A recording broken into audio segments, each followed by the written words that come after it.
autographs.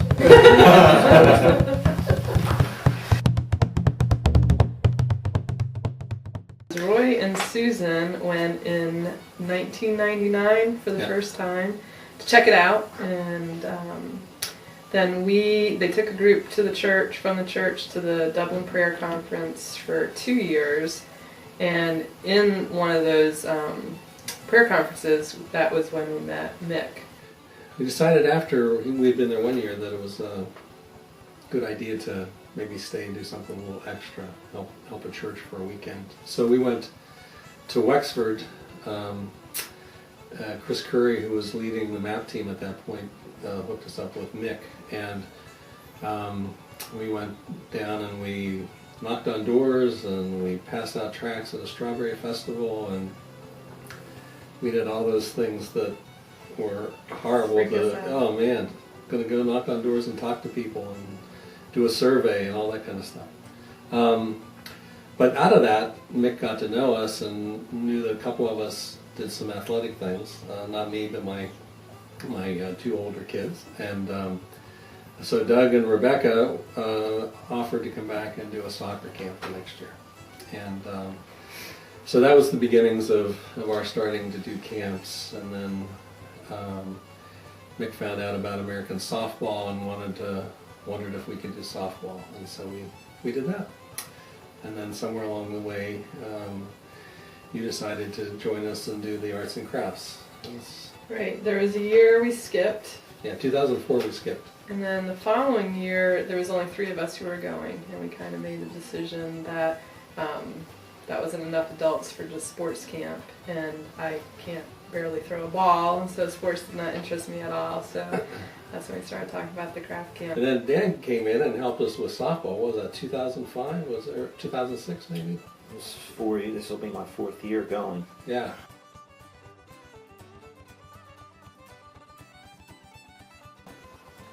There's more safety aspects involved, I guess, than from coaching Little League over here to teaching kids playing softball who have no clue about the sport is entirely different and hard at the same time.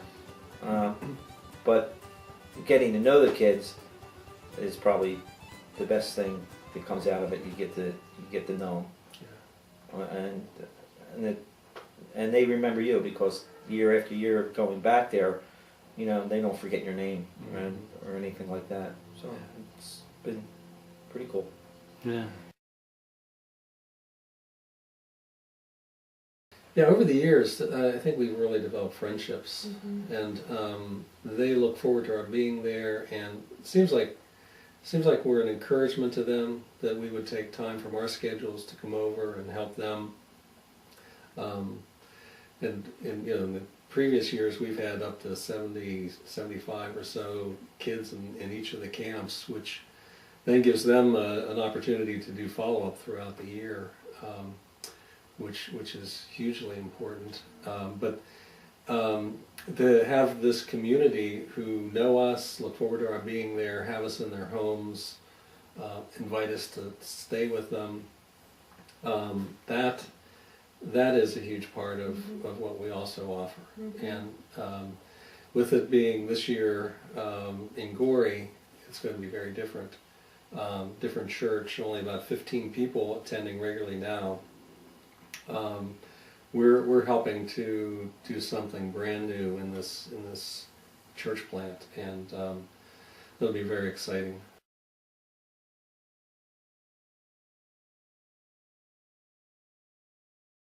You have to be careful of slang. So the first year we were there, I was yelling across the parking lot to the assistant pastor's wife, asking if she wanted a ride, and apparently that basically means.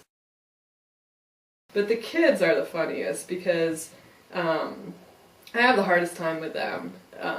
A lot has to do with registering them. Their names, a lot of their names are Gaelic, and so I have no idea how to spell it, which is really embarrassing. And then how they pronounce the letters is different, so I have still no idea how to spell it once they're even spelling out the name.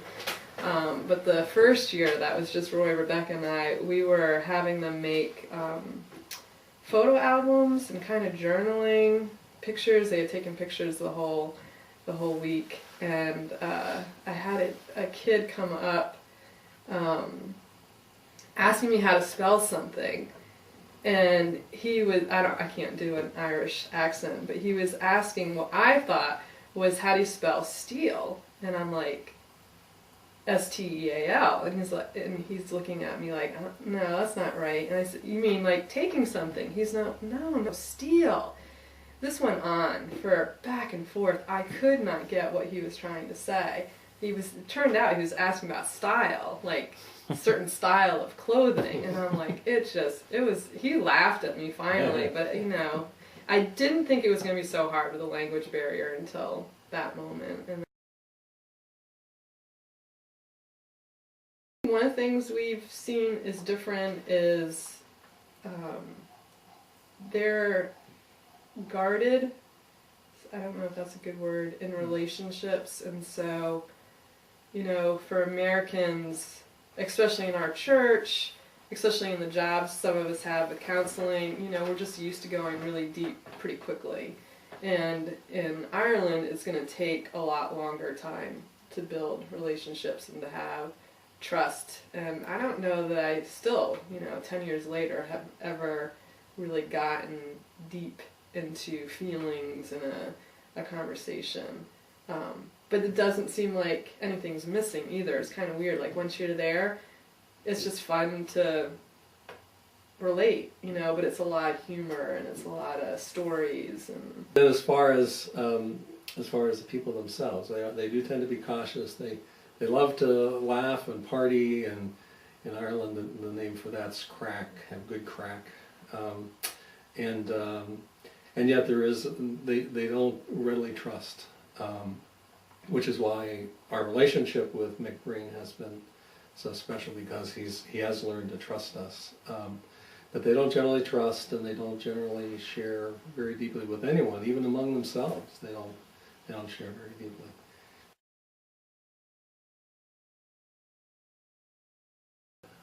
Well, I think first we'd like to say, consider joining us to actually go. It's going to be, we have a very busy week, and we're going morning, afternoon, and evening. We very well might do an adult outreach in the evening this year again, and possibly we'll do a variety of things that we will need help.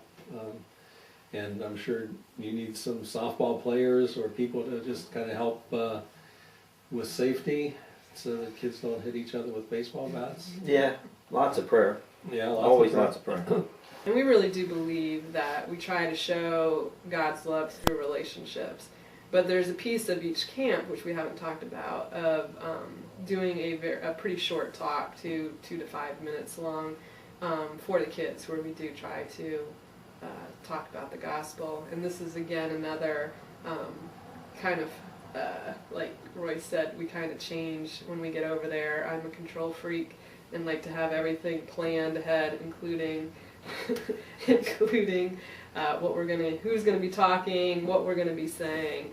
And the first year we did this, I realized I had to go out the window, because when we got there, I had everything all planned out, and Mick was like, well, in a very gentle way, I can't even remember how it came about, but let's go this way, and so all the preparation went right out the window, and, I could have stewed about it, or just been like, no, absolutely, I need to learn from Mick about what these kids need, because I'm coming from an American perspective, thinking, like, American kids have already heard something, so we don't need to start from square one, but, he may want us to start from square one. So I think it's important for anyone who's thinking about going, like, there is the gospel being presented.